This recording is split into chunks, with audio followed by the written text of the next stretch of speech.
Crime રિપોર્ટમાં આજે આપણે સૌપ્રથમ વાત કરશું એક એવા શખ્સની કે જેની સામે ખંડણી અંગેના અગાઉ પણ ગુના નોંધાયા હતા। ત્યારે હાલ થોડા દિવસો પહેલા જ પાસામાંથી છૂટી આવેલા શખ્સની સામે વધુ એક ગુનો નોંધાતા આ શખ્સ ફરી જેલ હવાલે થયો છે। ફટાણા ગામે રહેતા અને શ્રી કૃષ્ણ પ્રોવિઝન સ્ટોર નામની દુકાન ચલાવતા નાગાભાઈ ખીમાભાઈ ઓડેદરા નામના વૃદ્ધે એવી પોલીસ ફરિયાદ નોંધાવી હતી કે તેમણે 2 વર્ષ પહેલા તેમના ગામના મહેશ રામા બથવાર વિરુદ્ધ ખંડણીની ફરિયાદ કરી હતી અને આ અંગેનો કેસ કોર્ટમાં ચાલુ છે।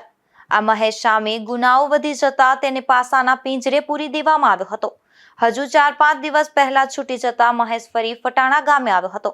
ત્યારે ફરી નાગાભાઈને ધમકીઓ આપી અને ફરી 500 અને 1000 રૂપિયાની ખંડણી ઉઘરાવવાની શરૂ કરી દીધી હતી, જેમાં ફરી બગવદર પોલીસ મથક ખાતે આવી અને નાગાભાઈએ મહેશ રામા બથવાર વિરુદ્ધ ફરિયાદ નોંધાવી હતી।